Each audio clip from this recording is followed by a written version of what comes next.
Yin Yoga Borderline, le sentiment de vide by Yoga Chérie.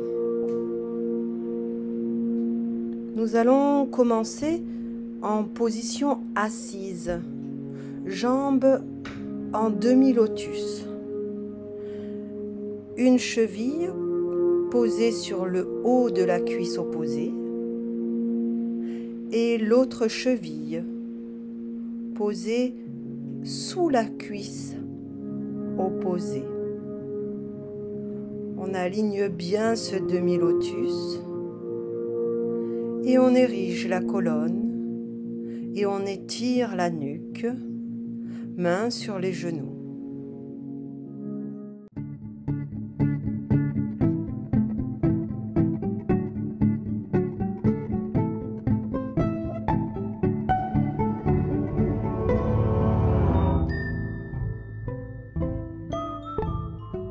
La conversation scientifique par Étienne Klein.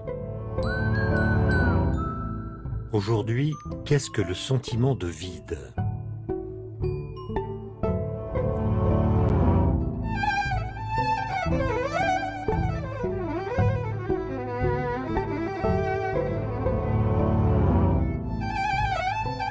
Spleen, assédie, désœuvrement, attente sans objet, sensation d'insignifiance, absence d'affect, paralysie du sentir.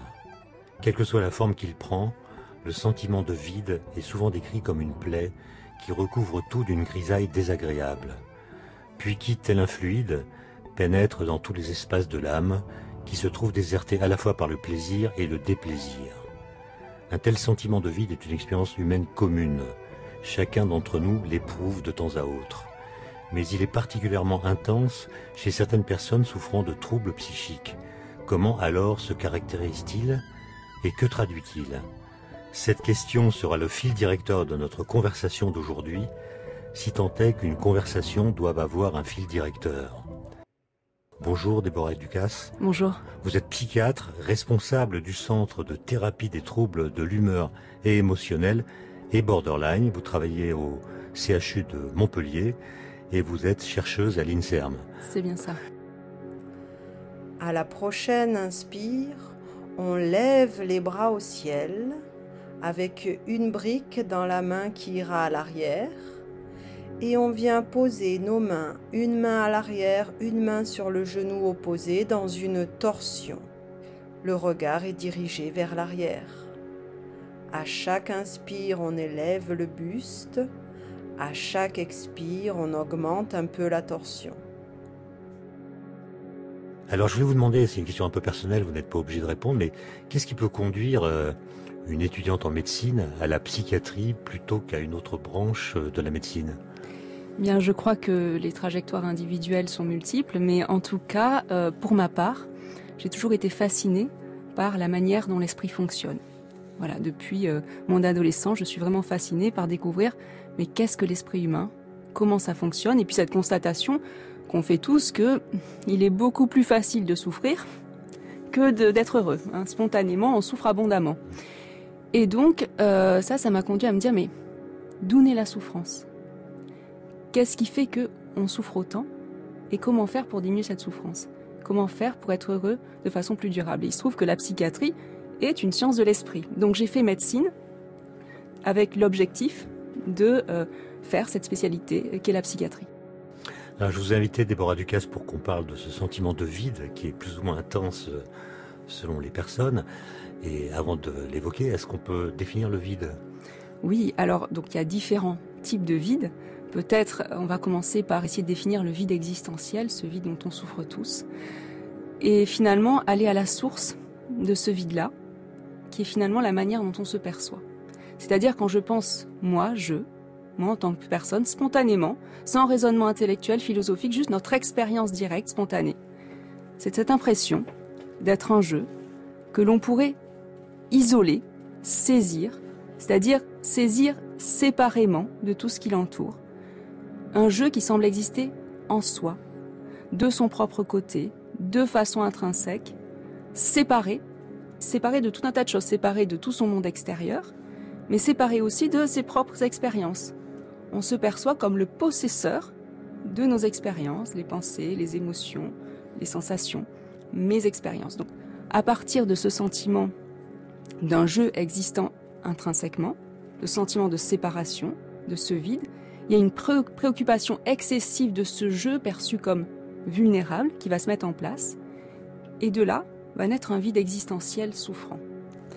À la prochaine inspire, on élève les mains au ciel, on étire la colonne en changeant la brique de main. Et à l'expire, on opère une torsion de l'autre côté, main sur le genou opposé et main arrière posée derrière nous sur la brique. Le regard est vers l'arrière. À chaque inspire, on étire le buste vers le ciel. À chaque expire, on augmente un peu la torsion.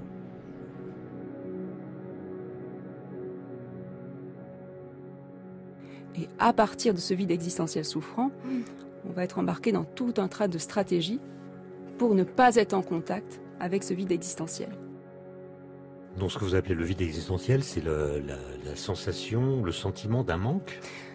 Oui. Parce que le jeu dont vous parlez, il est autonome, d'après ce que vous dites. Il se perçoit comme autonome, comme stable, et il perçoit le monde extérieur comme une menace, ou comme un défaut. Il se perçoit comme autonome, indépendant, ce qui est juste une illusion, une fausse idée, mais en tout cas c'est la manière dont on se perçoit. Et en effet, ce sentiment de vide existentiel se traduit par un sentiment de manque, par un sentiment, on va dire, de vide de satisfaction, vide de bien-être, vide de connexion, vide de valeur. Ce à partir de quoi on va élaborer tout un tas de conceptions, constructions mentales de ce qu'il nous faudrait réunir, obtenir, rencontrer pour venir combler ce vide existentiel. Mais est-ce que vous diriez que l'expérience de l'ennui, par exemple, est une situation dans laquelle on a ce sentiment de vide dont vous parlez? L'expérience de l'ennui est une des manifestations. C'est pas une pathologie.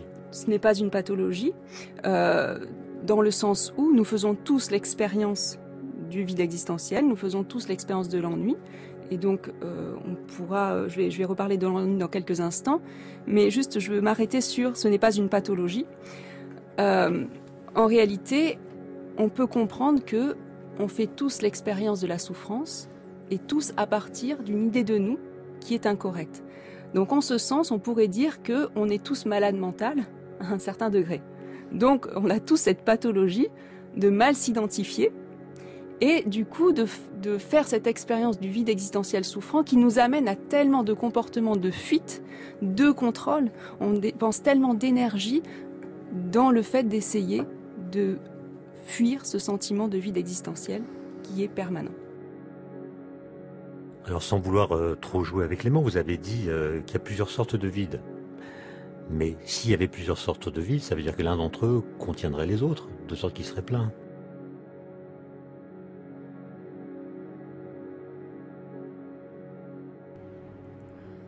À la prochaine inspire, on lève les bras au ciel, on étire le buste. Et à l'expire, on abaisse les bras et on vient placer nos jambes en papillon, plante des pieds l'une contre l'autre, que l'on ouvre comme un livre. Puis, en étirant bien le buste, on vient poser le front sur une brique à l'avant. Les bras s'étirent également à l'avant et on trouve la détente dans cette posture. Le vide peut se manifester de différentes manières et d'ailleurs en thérapie on utilise différents vides qui ont beaucoup de sens et on y reviendra également si vous le permettez plus tard. Mais le vide racine quelque part ce vide pathologique que l'on ressent tous et ce vide existentiel. Et pour répondre à votre question de l'ennui, à partir de ce vide existentiel, je vais concevoir des choses, des personnes, des situations qui auraient, selon moi, le pouvoir de venir combler un tel vide. Et donc j'imagine que telle personne, qu'une fois que j'aurai telle relation, une fois que j'aurai rencontré telle performance, etc., là, je me sentirai bien. On a tous ça, on se dit, quand j'aurai enfin bouclé ce projet, quand j'aurai enfin acheté cette maison, quand j'aurai enfin rencontré telle personne, là, ça ira.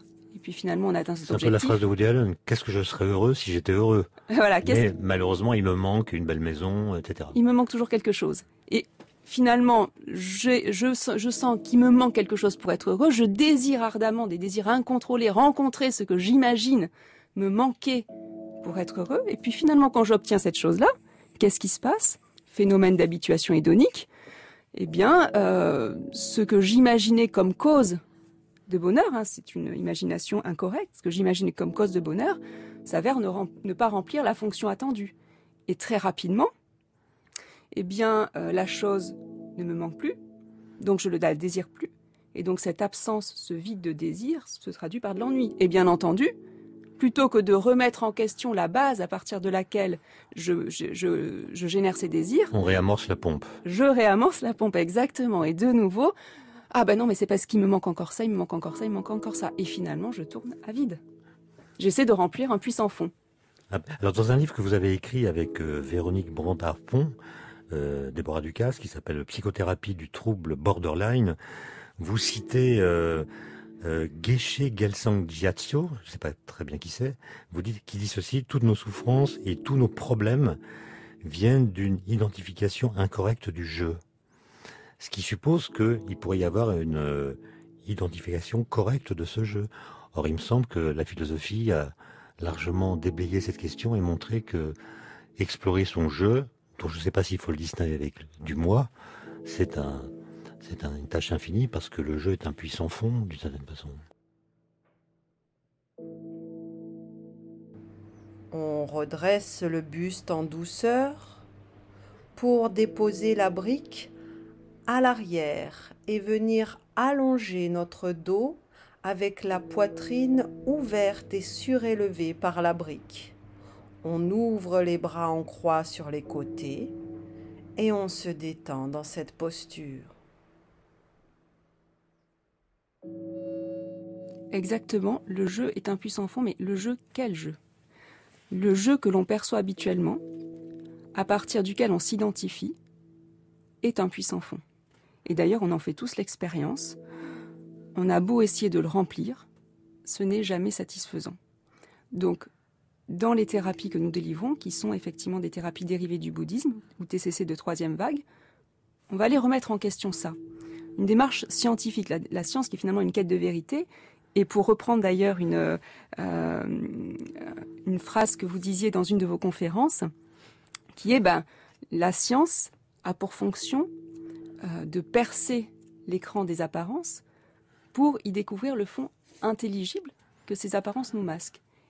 Et dans la méthode méditative, qui est une méthode empirique d'exploration de l'esprit humain, on va justement ne pas s'en tenir au bon sens, aux apparences, et se dire mais est-ce que les choses fonctionnent exactement de la manière dont elles m'apparaissent? Est-ce qu'elles existent de la manière dont elles m'apparaissent?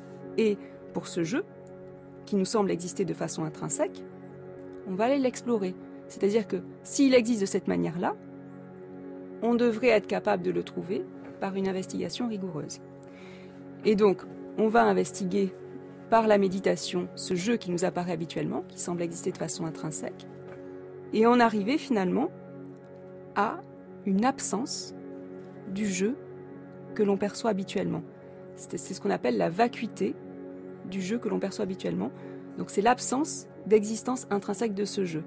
Alors, quand vous avez parlé de masque, oui. le verbe masquer, ça me donne l'idée de vous interroger sur la pandémie de Covid que nous traversons.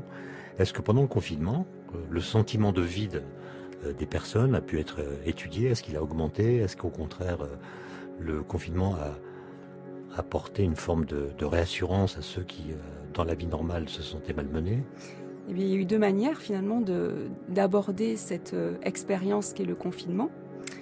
La première des manières est finalement d'être complètement stoppé dans notre course effrénée. C'est-à-dire qu'habituellement, on a une telle diversité de distractions, de choses extérieures pour venir combler ce vide intérieur, même les choses qui paraissent les plus honorables extérieurement, comme le travail, comme même des engagements associatifs, s'ils sont faits sur la base d'un jeu qui se perçoit comme en manque de quelque chose, ne sont que des fuites, des manières finalement d'échapper à ce vide existentiel. Et là, on nous stoppe toutes ces activités extérieures finalement. Donc on est finalement face à nous-mêmes. Mais face à qui ? Face au jeu à partir duquel on fait toutes nos expériences quotidiennes. Donc là, soit on renclenche le cercle vicieux et puis on essaie de nouveau de combler ce vide dans autre chose, puis dans les séries télé, dans tout ce qu'on veut, soit là, c'est une occasion, une situation de crise qui amène à reconsidérer. On laisse basculer le corps sur un côté, comme un fœtus dans le ventre de sa mère. On enlève la brique qui se trouvait dans notre dos. Puis, à la prochaine expire, on déploie le bras pour venir dans une torsion, déposer l'épaule au sol. Les jambes restent pliées de l'autre côté. La tête peut se tourner du côté opposé et on se détend totalement dans cette posture. Vous voulez dire que pour beaucoup de personnes, le confinement a agi comme une sorte de chalumeau existentiel qui a pulvérisé tous les travestissements que le jeu se donne dans la vie courante ? Absolument. Et amenant cette situation de crise, soit je réenclenche mon mécanisme habituel, mais avec d'autres objets extérieurs pour venir combler le vide, soit là je me pose les vraies questions.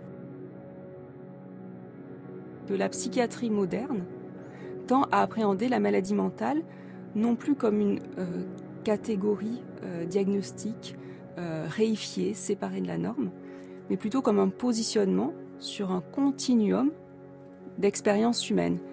Et notamment, l'expérience de vide est une expérience humaine totalement commune. Alors, je vous pose des questions compliquées. La première, c'était qu'est-ce que le vide, qui est un vaste sujet. J'en ai une deuxième qui est, qu'est-ce que vous, en tant que psychiatre, comment est-ce que vous définiriez la conscience ? Oui. Par rapport à la définition qu'en donnent, par exemple, les gens qui font des neurosciences. Donc, la conscience est ce qui perçoit les expériences. C'est la base pour percevoir toutes les expériences. Donc, justement, la psychiatrie, les thérapies cognitives et comportementales de troisième vague sont des méthodes d'investigation de la conscience. Et ce qui est intéressant, c'est que plutôt que de s'intéresser aux phénomènes qui apparaissent à la conscience, qui sont complètement impermanents, on va s'intéresser à une caractéristique même du pouvoir conscient, qui est sa clarté, ou son vide de forme, son vide de caractéristiques physiques. Et donc, pouvoir de plus en plus, plutôt que s'identifier aux phénomènes qui apparaissent à la conscience, dont le phénomène, l'idée de nous, tel qu'il nous apparaît habituellement, s'identifier au pouvoir conscient, et en particulier à cette clarté de l'esprit qui est inaltérable. Instant après instant, je fais des expériences. Alors, votre spécialité, Déborah Ducasse, ce sont les personnes qui ont des troubles qu'on appelle borderline. Absolument.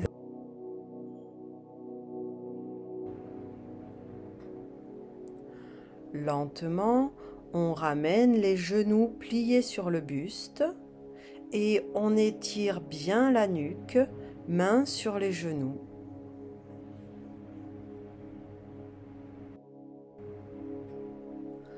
À la prochaine expire, on allonge une jambe au sol, Pavana Muktasana. La jambe au sol reste active, le pied est flex. À chaque expire, on ramène un peu plus le genou plié sur la poitrine, la nuque reste bien étirée.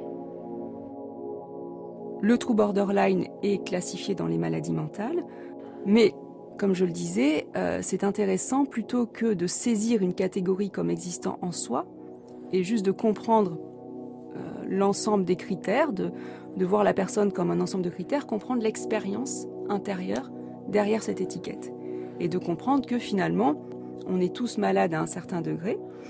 Et le trouble borderline a cette particularité qui est finalement d'être comme un miroir grossissant de notre expérience humaine ordinaire. Pourquoi ? Eh bien, dans le trouble borderline, il y a ce sentiment de vide existentiel particulièrement intense. Si intense que ce qui va être cherché à l'extérieur pour venir combler ce vide existentiel est l'autre, un autre être humain. Et à partir de ce vide, je vais identifier une personne qui a, je l'imagine, les caractéristiques en soi de venir combler un tel vide.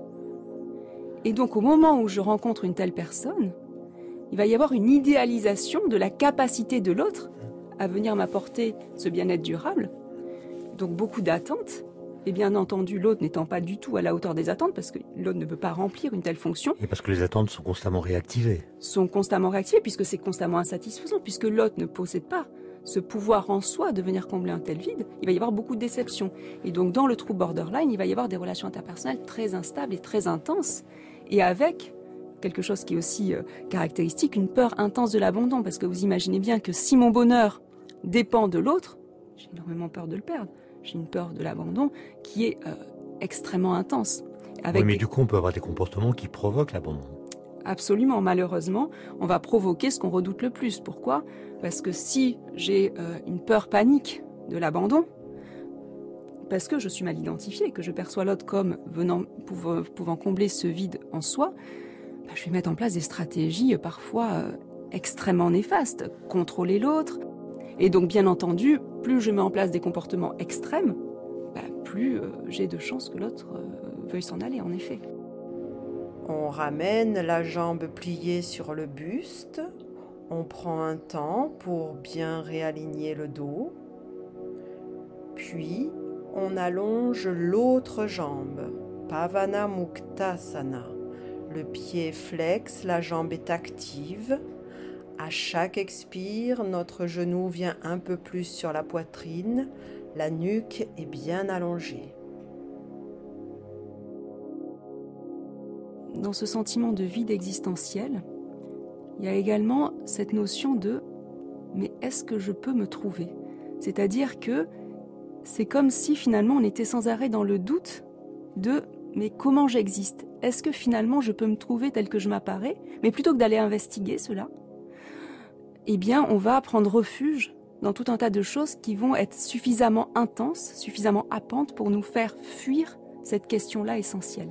Ça veut dire des comportements extrêmes, limites, comme on dit? Oui, ou moins, comme par exemple, on va avoir sans arrêt tendance à fuir dans des distractions diverses. On va utiliser finalement notre corps, notre esprit, notre environnement et les autres pour ne pas être en contact avec cette question de est-ce que j'existe ? Par exemple, notre corps n'a pas du tout besoin d'autant de sucre, mais je vais fuir dans des comportements addictifs au sucre, des crises de boulimie, ou je vais utiliser mon esprit en regardant des séries en boucle pour ne pas être en contact avec ce vide existentiel. Mon esprit ne m'a pas du tout besoin, mais je vais être dans cette démarche-là, fuir dans des achats compulsifs, dans tout un tas de choses qui sont vides de sens, parce que fait à partir d'une idée de soi qui est erronée. Mais en tout cas, pendant le temps où je suis happée, où je peux être aussi happée dans une passion amoureuse, dans tout un tas de choses extérieures qui, pendant un temps, me détournent de cette question essentielle. Mais est-ce que j'existe de la manière dont je m'apparais ? L'addiction ontologique, c'est un terme qui a été mis en lumière par le professeur William Van Gordon. Lui, en fait, ce qu'il a fait, c'est qu'il a mis en terminologie laïque, scientifique, cette science de l'esprit qu'est le bouddhisme et qui nous dit finalement toutes nos souffrances naissent de s'identifier à un jeu qui existe en soi et d'essayer finalement de satisfaire coûte que coûte cette idée de nous-mêmes. Et donc on est addict au fait d'essayer de combler le vide de cette idée de jeu.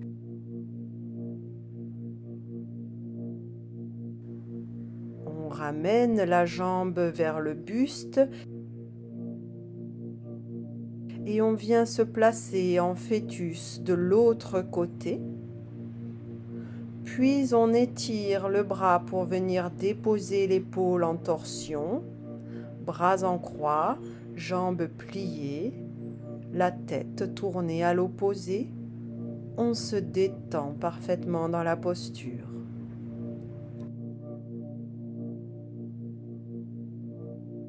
Ce terme donc de borderline ou état limite faisait référence à la limite entre deux états, névrose et psychose.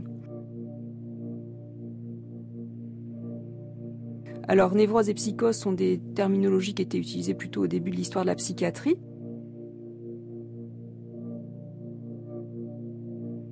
Sigmund Freud, en 1893, qui parlait de névrose comme des conflits psychiques refoulés, non résolus, sans lésion organique. Et puis il expliquait que le malade vit dans la réalité socialement partagée, qu'il a conscience de sa souffrance. Donc là, il y avait d'un côté le terme névrose. De l'autre, il y avait le terme psychose, avec Émile Kraepelin en 1889, qui parle d'une déconnexion avec la réalité socialement partagée.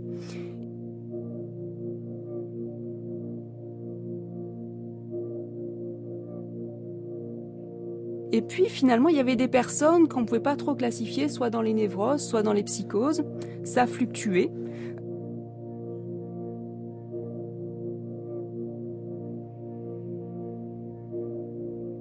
C'était des personnes qui avaient plutôt un fonctionnement névrotique, mais qui par moments semblaient perdre le contact avec la réalité. Et donc c'est là qu'est né le terme de trouble borderline ou état limite.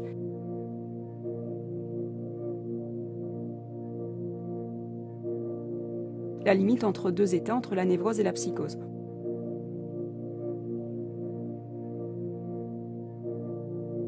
Alors vous parlez d'entre-deux, nous sommes dans l'entre-deux de cette émission, c'est-à-dire nous avons atteint le moment où nous allons écouter un morceau de musique que vous avez choisi.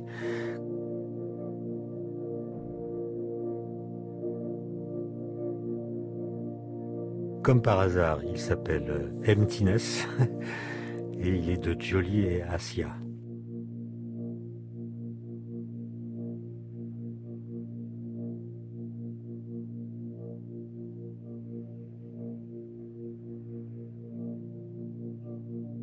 On se redresse en glissant sur un côté pour venir s'asseoir. Dans la posture du demi-lotus, en inversant le croisement des jambes par rapport au début de la séance. On applique bien la cheville sur le haut de la cuisse opposée et l'autre cheville sous la cuisse opposée. On prend le temps de bien aligner le corps. On étire la colonne et la nuque, mains sur les genoux. Et on garde pleine conscience de notre posture.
So I don't feel the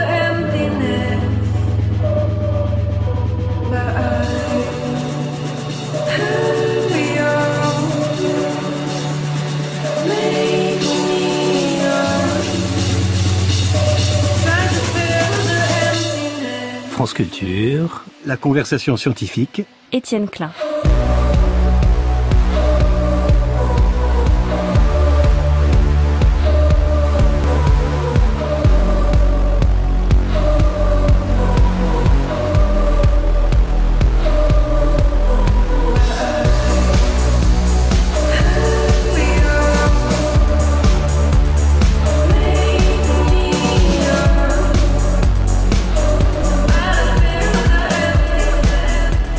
Emptiness de Gioli et Assia. Avec une brique dans une main, à la prochaine inspire, on élève les bras vers le ciel et à l'expire, on vient poser la brique à l'arrière et l'autre main sur le genou opposé dans une torsion. Le regard loin vers l'arrière. À chaque inspire, on étire le buste. À chaque expire, on augmente la torsion.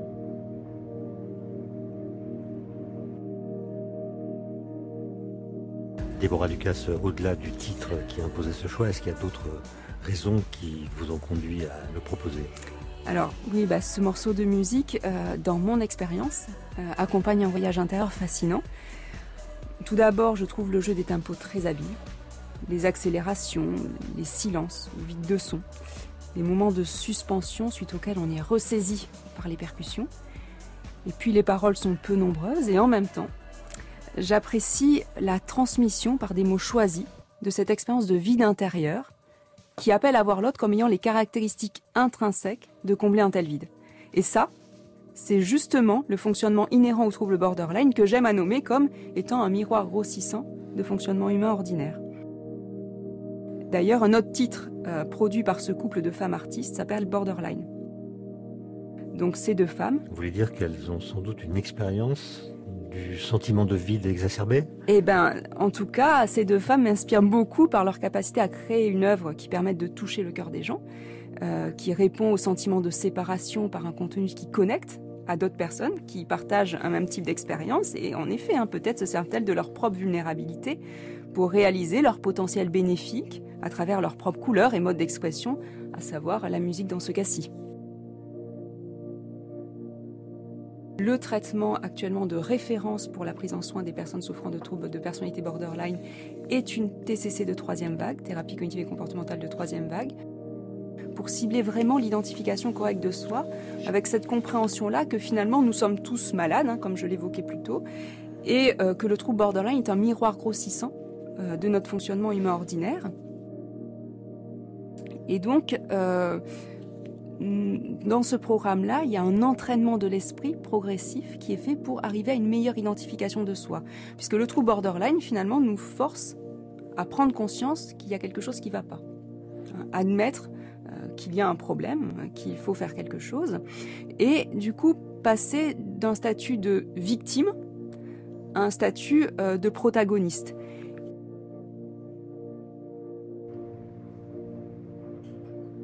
À la prochaine inspire, on élève les mains au ciel, on change la brique de main, on étire bien le dos et à l'expire, on vient en torsion de l'autre côté, brique posée à l'arrière, main sur le genou opposé, regard au loin. À chaque inspire, on érige le buste, à chaque expire, on augmente un peu la torsion. Et pour ça, en fait, il n'y a aucun autre moyen que d'aller dans la clarté de l'esprit que j'ai évoquée plus tôt, cette caractéristique de vide de forme qu'est l'esprit, pour se stabiliser et se désidentifier de toutes les perturbations mentales, de tous les processus psychiques qui amènent à des comportements tellement néfastes et qui éloignent la personne de qui elle est au fond, de ce qu'elle aimerait faire si elle était vraiment libre. Et donc là, dans cette première étape de la thérapie, la personne commence à pouvoir mettre en place des comportements qui sont beaucoup plus sains, donc comme à gérer de façon beaucoup plus saine le trouble borderline. Et puis dans la deuxième partie de la thérapie, chaque partie comporte différents types de méditation, dans la deuxième partie, c'est constaté que la douleur, la souffrance du trouble borderline n'arrête pas. En fait, ça va être toujours du manque. Et donc, ça nous force à remonter à la source qu'est la saisie d'un soi, justement. La saisie d'un jeu existant intrinsèquement. Et comprendre qu'en fait, c'est la saisie de soi que je dois abandonner.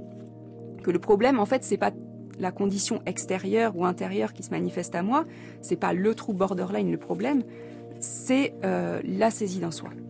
Et donc, progressivement déconstruire cette idée que j'existe de façon intrinsèque et qu'il me faut tellement des conditions précises extérieures pour enfin me sentir bien. Et puis dans la troisième partie, ayant compris que c'est la saisie d'un soi qui est le problème, ça me donne envie que tout le monde puisse se libérer de la saisie d'un soi. Et donc j'identifie plus les gens à leur saisie d'un soi, mais à leur potentiel, à tout leur potentiel intérieur, leur potentiel de sagesse bienveillante. Et je vais grandir à partir des conditions qui me sont offertes. Je vais grandir à partir du trouble borderline. Et là, j'aime bien donner l'exemple, qui est métaphorique, mais de deux personnes qui, à partir du trouble borderline, en ont fait un combustible pour réaliser leur potentiel bénéfique, juste pour montrer que le trouble borderline n'est pas en soi une condition limitante pour grandir, se développer et devenir bénéfique.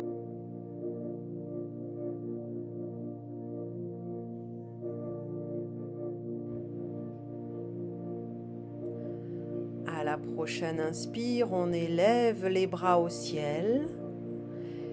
Et à l'expire, on laisse les bras redescendre le long du corps. On tend les jambes en bâton devant nous.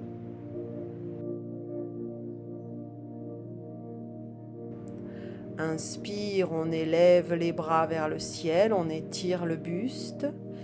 Expire, on allonge le buste sur les jambes tendues pour une pince intégrale, front posé sur la brique.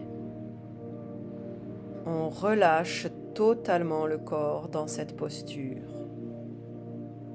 C'est-à-dire que cette sorte d'hypersensibilité, comme on pourrait l'appeler, peut être un atout Peut-être un pour atout. l'empathie, pour la compréhension de l'autre. Absolument, absolument. Et je vais citer deux exemples. Un exemple dans le domaine artistique, par exemple Angelina Jolie, qui, à partir de son trouble borderline, en a tiré une force extraordinaire pour devenir tellement compatissante, pour être une activiste sociale tellement engagée et lutter contre les inégalités. Et puis, un autre exemple, Marsha Linehan, j'ai cité tout à l'heure la thérapie de référence actuelle pour le trouble de personnalité borderline, thérapie comportementale dialectique. Cette dame, qui est un professeur en psychologie d'origine américaine, souffre elle-même de trouble borderline et a utilisé son cheminement intérieur pour venir révolutionner la prise en soin des personnes souffrant de troubles de personnalité borderline. Donc comment finalement, à partir des conditions, je vais en faire un combustible pour grandir et devenir bénéfique aux autres. Et finalement, à l'issue du programme, c'est pouvoir s'identifier à un jeu qui est résilient, empathique, créatif, qui sont finalement les caractéristiques des plus grandes performances. Alors tout à l'heure, Déborah Ducasse, vous avez dit que nous étions tous malades, Oui. Mais on l'est à des degrés différents. Est-ce qu'on est capable de dire quelle est la proportion dans la population de personnes qui sont vraiment borderline ? Oui, tout à fait. Donc, on est tous malades, je le redis, à des degrés différents. Donc, tout le monde aurait besoin de ce travail intérieur-là. Et puis, il y a des personnes pour qui la souffrance est tellement manifeste que ce travail-là s'impose. Pour répondre à votre question, il y a 2 à 6% de la population générale qui présente un trouble borderline. Il faut savoir que la manière dont se manifeste le trouble borderline est différente entre les hommes et les femmes, notamment concernant la colère. La colère va être exprimée plutôt contre soi, c'est-à-dire que le mode de réaction à la colère va être des comportements dirigés contre soi. On retrouve beaucoup de troubles du comportement. Pour les femmes, pardon. On retrouve beaucoup de troubles du comportement alimentaire, notamment chez les femmes, des crises de boulimie. Chez les hommes, les comportements impulsifs en lien avec la colère vont être souvent hétéro-agressifs. Et donc, effectivement, on retrouve beaucoup d'hommes présentant... Violence contre les autres, etc. Violence contre les autres, absolument. Ce qui amène des personnes souffrant de trouble borderline à être en prison. Je voulais vous citer cette phrase de Barthes qu'on trouve dans La Chambre claire. Il dit ceci: « J'ai décidé de prendre pour guide non la conscience de mon moi, mais celle de mon émoi. » Est-ce que ça veut dire que les personnes qui ont ce trouble borderline sont constamment dans une sorte de tourbillon d'émotions qui fait que c'est leurs émois qui pilotent leur vie psychique plutôt que leurs décisions, leurs analyses, leurs réflexions? C'est tout à fait juste, puisque même on entend souvent j'ai fait ça et c'était plus fort que moi. Donc ça veut bien dire que c'était pas moi. J'ai fait ça sous le contrôle de quelque chose qui me dépasse et qui n'est pas moi.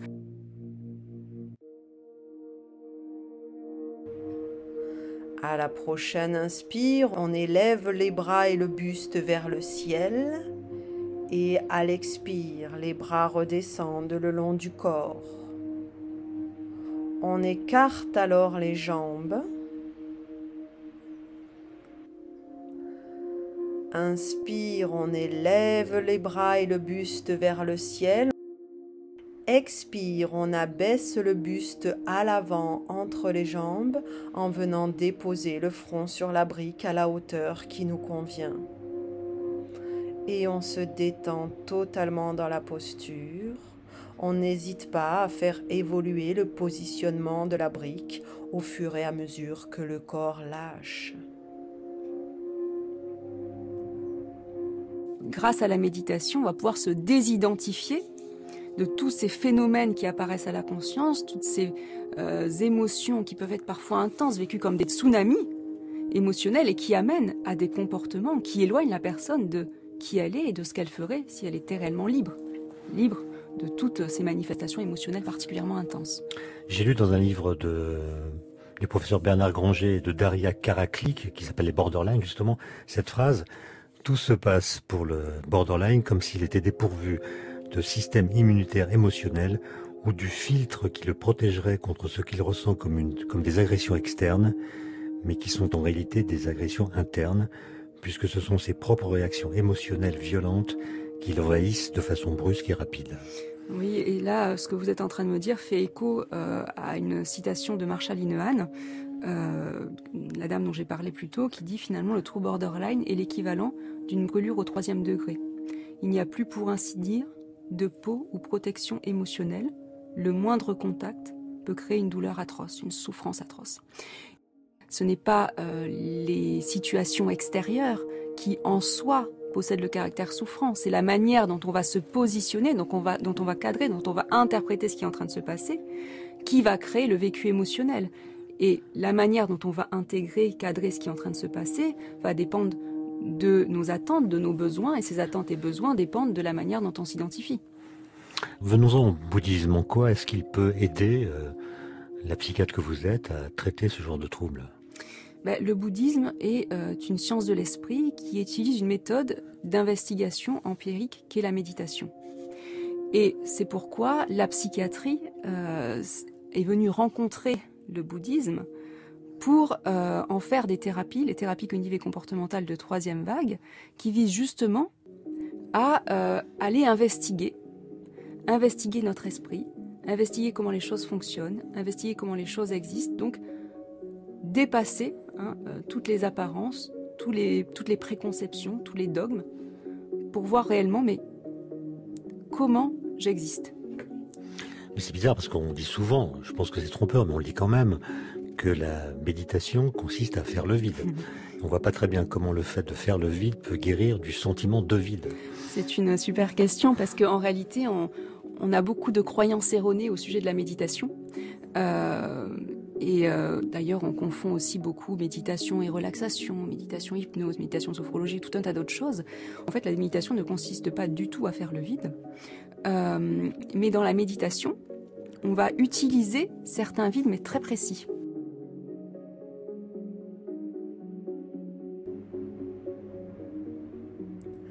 À la prochaine inspire, on élève les bras vers le ciel. Et à l'expire, on les laisse redescendre le long du buste en repliant les jambes pour venir se mettre en position accroupie. Mains posées devant les pieds et talons soulevés. On est posé sur nos orteils qui sont parfaitement étirés au sol.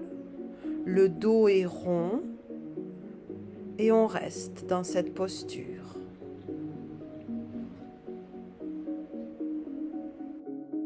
Je vais parler là par exemple de 2 vides. Un vide que j'ai déjà mentionné, qui est finalement le fait d'aller explorer ce vide de forme, ce vide de caractéristiques physiques que constitue l'esprit. L'esprit finalement qui est un continuum, qui fait des expériences, d'où naissent toutes les expériences, toutes les apparences, et voir que ce continuum-là lui-même est dépourvu de caractéristiques physiques. Si l'esprit était du heavy metal, on ne pourrait pas percevoir tous les sons. Si l'esprit était de couleur verte, tout nous apparaîtrait en vert. Donc finalement, pouvoir contacter de plus en plus cette clarté de l'esprit, d'où naissent toutes les apparences, et du coup se désidentifier des apparences qui sont cause de souffrance, comme l'idée de jeu. Et un autre type de vide qu'on va utiliser dans la méditation, c'est le vide de distraction, le vide de toutes les croyances erronées que nous avons sur nous-mêmes et sur toutes les conditions qu'il nous faudrait réunir pour nous sentir bien. Et ce vide-là amène à une expérience de paix et de contentement très importante. Et on va s'identifier à cette expérience-là. Donc, à la place de s'identifier à un être continuellement en manque, séparé, on va s'identifier à cette paix, ce contentement. Et donc, notre manière d'entrer en lien avec le monde va être complètement différente. Vous voulez dire que l'expérience de la méditation permet, pour les personnes qui sont constamment débordées par leurs émotions, de faire l'expérience d'un certain calme. Voilà, qui va laisser une marque dans leur façon de se penser elles-mêmes. Voilà, exactement. C'est un premier niveau de méditation. Alors, il existe plusieurs types de méditation, mais ce type de méditation où finalement, je vais me connecter avec cette expérience de paix et de contentement qui est finalement sous-jacente à toutes mes expériences.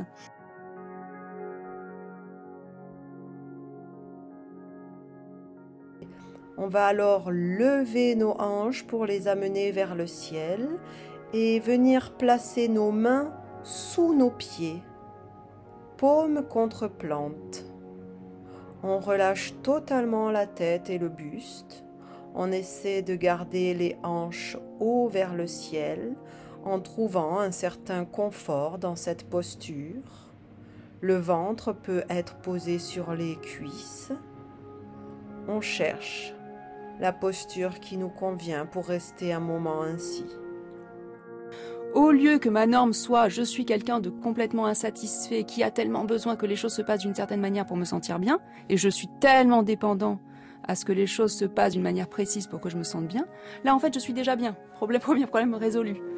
Et là je vais pouvoir entrer en lien avec le monde d'une toute autre manière et du coup les situations, les autres vont être finalement comme un symbole de ma manière de me relier au monde à partir de qui je suis, de mon potentiel.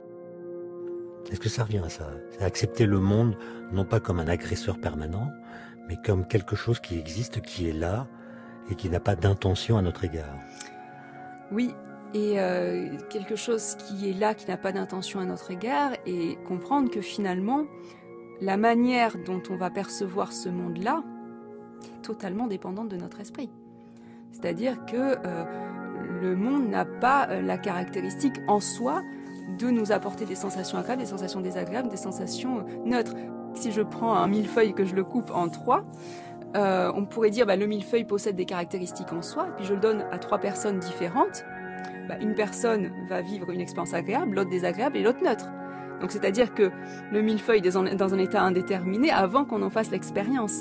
Donc la réalité extérieure ne possède pas les caractéristiques en soi de nous être agréable, désagréable ou neutre, ça dépend de notre état d'esprit. Cette personne-là n'est pas désagréable en soi, n'est pas agréable en soi, ça dépend de la qualité de mon esprit.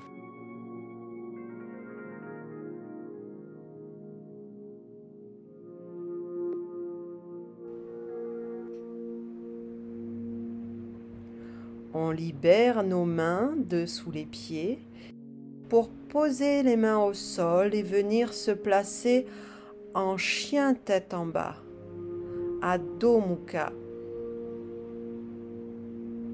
On étire bien les bras, les jambes, les talons, le dos, dans toutes les directions pour dessiner l'angle le plus parfait. Nuque bien étirée. Et on cherche un certain confort dans cette posture exigeante. Ça veut dire que le jeu pour les bouddhistes n'existe pas? En tout cas, il n'est pas aussi autonome que nous le pensons nous-mêmes? Alors, ça veut dire que le jeu que l'on perçoit habituellement n'existe pas du tout. C'est-à-dire, c'est une très bonne nouvelle, c'est-à-dire que la base de toute notre souffrance est une illusion. Mais la source qui nous fait souffrir est une illusion.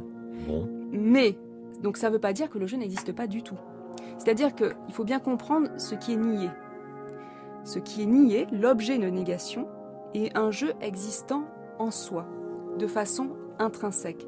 Un jeu que l'on pourrait saisir et isoler de tout son contexte, de tout ce qui l'entoure. Un tel jeu, quand on le recherche, est introuvable. Pourquoi ? Parce que le jeu, comme tous les autres phénomènes, existe en relation d'interdépendance. Il est vide d'existence intrinsèque, il est plein de relations d'interdépendance. Et donc pour donner quelques petits exemples de compréhension de cette relation de dépendance appliquée au jeu, c'est que finalement, le jeu, pour en venir à apparaître, dépend de causes, dépend de moments précédents. À la prochaine inspire, on amène le corps en chien tête en haut pour étirer un peu le buste avant de déposer tout le corps au sol.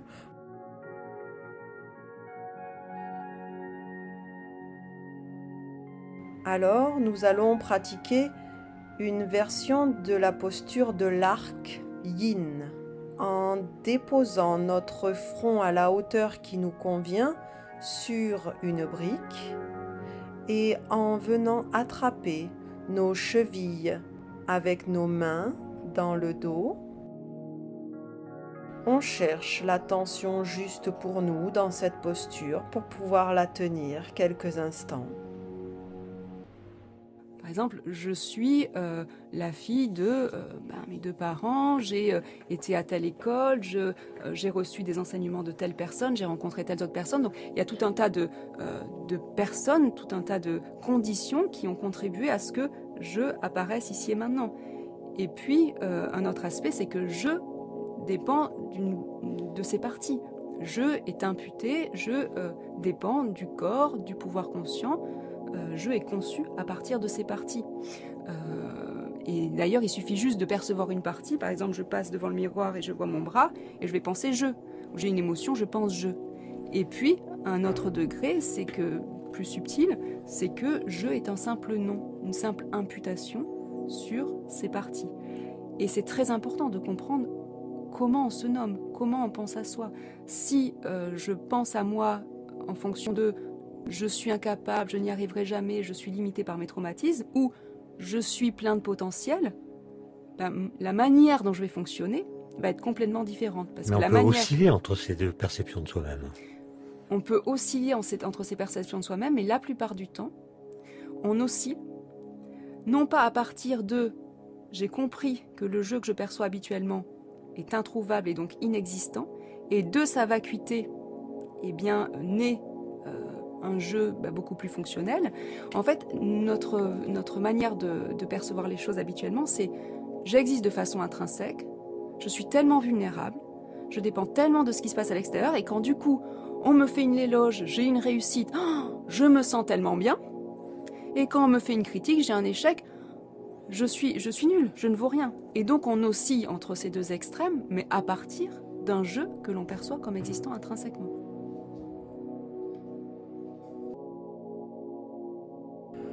On relâche la posture, on vient poser les mains de chaque côté de la poitrine pour repousser le corps dans la posture de l'enfant, assis sur ses talons, front posé au sol, dans un relâchement total.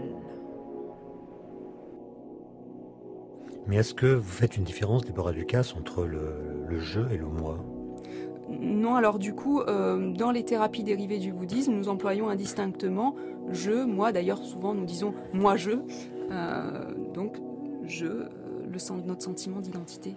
Alors vous avez défini le je par référence à l'histoire, aux causes qui font que nous sommes ici et maintenant comme nous sommes. Mais est-ce qu'on peut fonder l'identité d'un sujet ? Qu'est-ce qui maintient l'identité vivace au cours du temps ? Qu'est-ce qui fait qu'on est soi en permanence, même si on a des oscillations dans la perception qu'on en a ? Bien, ce qui est intéressant, c'est que c'est ce sentiment de permanence, en fait. C'est-à-dire que quand on pense à nous-mêmes, on a cette impression d'être un être qui est rigide, solide et permanent. C'est lié au corps, sans doute, non ? liées au corps. L'identité est incarnée dans le corps. Et Or vos cellules sont complètement renouvelées depuis que vous êtes Je sais, enfant. je suis un bateau de TV comme tout le monde. Donc du coup, on s'identifie au corps, mais le corps est en évolution perpétuelle. Et puis même l'esprit, instant après instant, on fait des expériences, et puis ce qui apparaît à l'esprit change constamment. Et pourtant, on a un sentiment d'identité tellement rigide, tellement figé. Si bien que, à partir de ce sentiment d'identité permanent, et en plus en manque, on aurait tellement besoin que les choses extérieures soient permanentes. Et donc, on a tendance à figer l'extérieur, et quand les choses changent, on est surpris, et on souffre tellement quand les conditions extérieures changent. Est-ce que ça veut dire que le bouddhisme qui vous inspire dans votre façon de traiter ces pathologies est utile non seulement par le fait qu'il propose une expérience qu'est la méditation, mais aussi par la philosophie elle-même? Eh bien, oui, donc la démarche bouddhiste, la démarche de thérapie cognitive et comportementale dérivée du bouddhisme, amène non seulement à expérimenter par la méditation formelle la manière dont les choses fonctionnent et la manière dont les choses existent, mais également il y a des raisonnements. Donc on pense des fois qu'il faut arrêter de penser. Non, on essaie justement de créer des raisonnements valides. Donc on va raisonner, avoir des raisonnements logiques pour en arriver à des conclusions. Et puis dans cette démarche-là, il y a une application concrète à la vie quotidienne, c'est-à-dire que je vais expérimenter ce que j'ai identifié dans ma méditation formelle dans la vie quotidienne. Enfin, on redresse en douceur le buste pour venir prendre la posture du diamant, assis sur nos jambes pliées, mains posées sur les cuisses, dos droit, nuque alignée, en harmonie parfaite.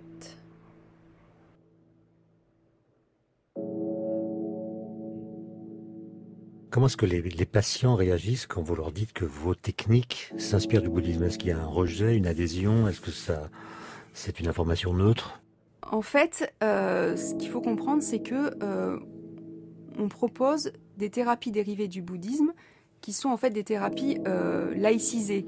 En fait, il n'est pas du tout demandé aux patients d'avoir une foi bouddhiste en faisant ces pratiques-là. Juste, le bouddhisme est utilisé comme une science vraiment de connaissance de l'esprit humain.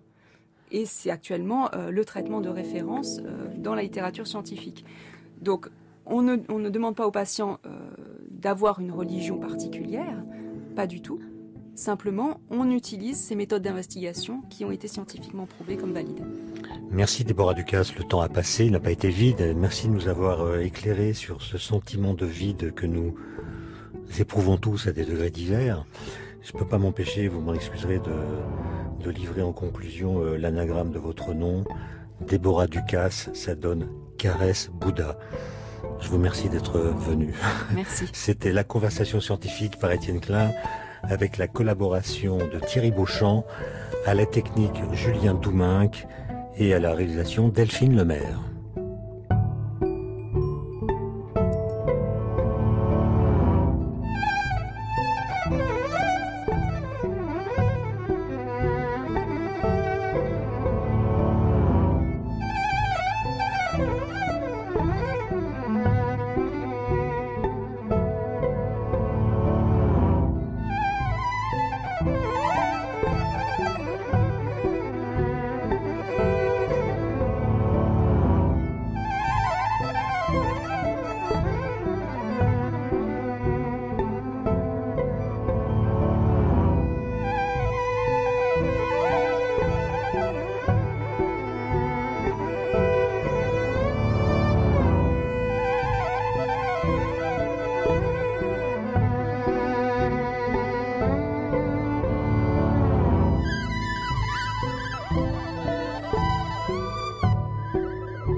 Merci petit yogi. Merci yoga chéri. Merci la vie.